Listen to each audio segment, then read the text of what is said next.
Hello, I'm Natalie Taylor and you're watching the Xmo Strata news programme.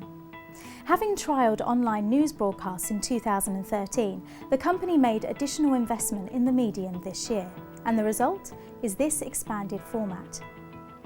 I'll be with you throughout 2014 and I hope you'll like our new format and stay with us for the year. This specially extended programme was partly recorded at the company's annual Health and Safety Day held at a Maidstone hotel.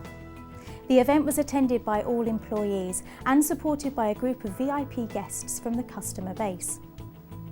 The use of video played a very large part in the day. Xmo Strata already has a large video vault on its website, and all the films focus on health, safety, training and quality. But some of the videos played to the delegates on the safety day were distressing in their portrayal of the consequences of health and safety breaches. This morning, delegates watched videos of people dying in workplace accidents. Those who didn't want to watch it were given the opportunity to leave the room, but managers feel that graphic video of this sort does more than anything to drive home the safety message. There were plenty of breaks in the day which allowed delegates to chew over some of the material they had seen. I thought it was pretty shocking. Obviously the guys hadn't looked at where they were going before they moved the scaffolding. It was very powerful to see it in real motion like that, somewhat horrific as well. And it's just going to stay with me for quite a long time and something I'll share with our contractors when I go and meet them. We're not going to air the most graphic footage, but there is a link in the company's online newsletter which accompanies the programme. If you haven't got a copy of the newsletter, you'll find one on the website. Forecourt Trader magazine reported on an incident in Bournemouth in which a man died on a forecourt after an apparent collision.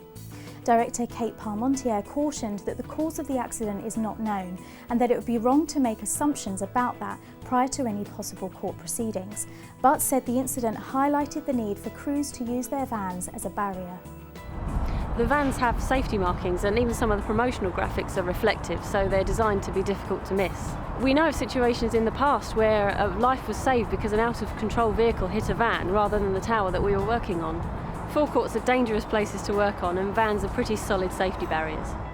Now, as regular viewers will know, we like to keep an eye on what happens on the internet and bring relevant stories to your attention. Some of the health and safety stories we managed to dig up are almost beyond belief, but even in that context, this one stands out. Just take a look at this.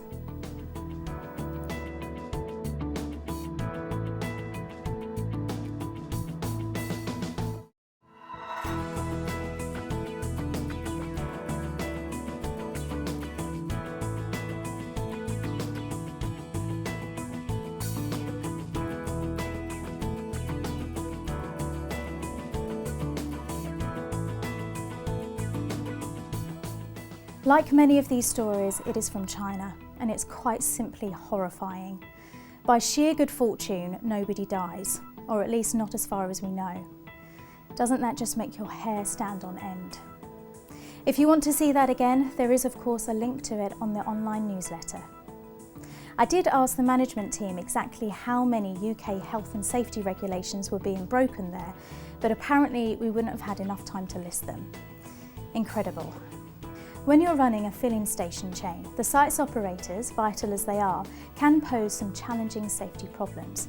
It calls for high levels of diplomacy and persuasion, but safety risks are unacceptable and must be mitigated or removed. Paul Suchodolski, H&S Compliance Manager at Rontec, spoke to David Bellis about how his firm tackles the problem. We have a series of systems in place whereby our area managers will visit sites twice a week to ensure all matters of health and safety and maintenance are looked at, and they will report any complications through to our e-maintenance system. Also on top of that we have a senior management inspections which we carry out every 4 to 6 weeks on every aspect of the business, including staffing issues, sales and also health and safety and maintenance to make sure we look at everything in detail. Obviously senior management take health and safety seriously, and we put a lot of pressure on our area managers to ensure that they take health and safety seriously and also that the site operators do the same. Well, if you're not keen on spiders, and that would be me for starters, the story we carried late last year on the false widow is probably seared on your memory. Utilities and other installation engineers are now finding the spider, which can inflict a nasty bite requiring hospital treatment in locations across the UK. A good story for us to carry, except that we showed you a picture of the wrong spider, or rather the wrong picture of its eggs, something spotted by keen-eyed viewer Lewis Curran of the Web Busters company, which specialises in the removal of false widows. Lewis very kindly sent us some pictures of the real false widow, if you see what I mean, and its eggs, and here they are. Lewis says you tend not to see them in the dark, so the translucent box in an illuminated sign might well be exactly the sort of place they'll migrate to. Charming. Well, if you see them, the message is don't touch and call in the specialists. We carry contact details for Lewis's company in the newsletter, and Xmo Strata engineers have been issued with instructions on what to do if they find a false widow, or its eggs. Now, one of the most affecting experiences for me in making the programme was to meet and talk to Kate Carpenter, a young technical director for civil engineering firm Jacobs, who was a speaker at the Safety Day.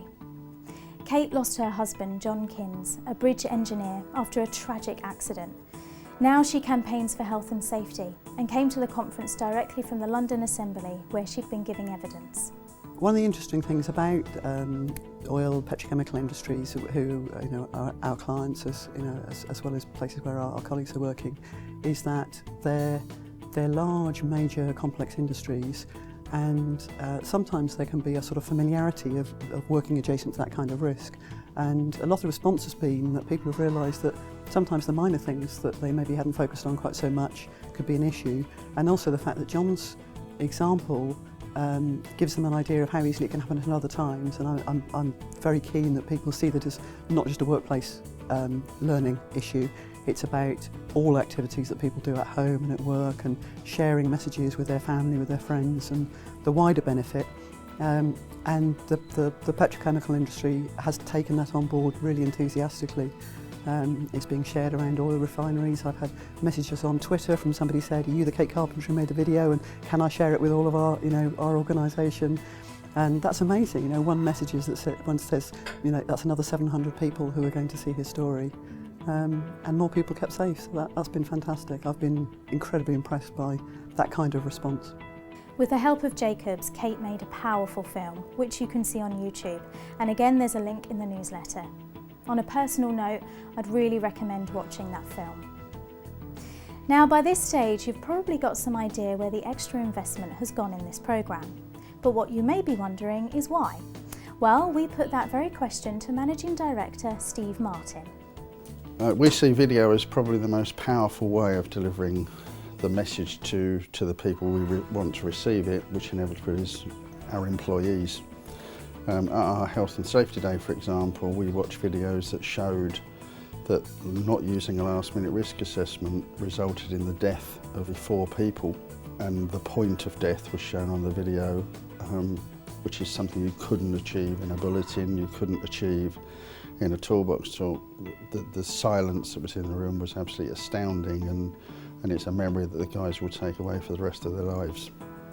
And Steve's written an article in the newsletter outlining his views on video in more detail.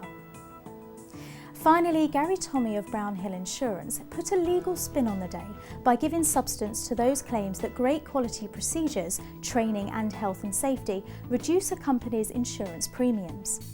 Mr. Tommy's presentation quoted senior industry figures saying that Xmo Strata's health and safety systems effectively stopped bogus civil law claims in their tracks and represented a standard that others should aim for. Well, that's it for this edition.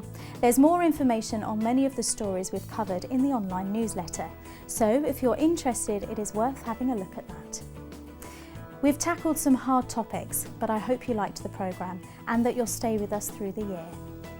For us, it's all about preventing death and injury in the workplace. If you'd like to be notified when a new programme is released, contact the company via the website. Until then, from all of us here at Xmo Strata, please stay safe.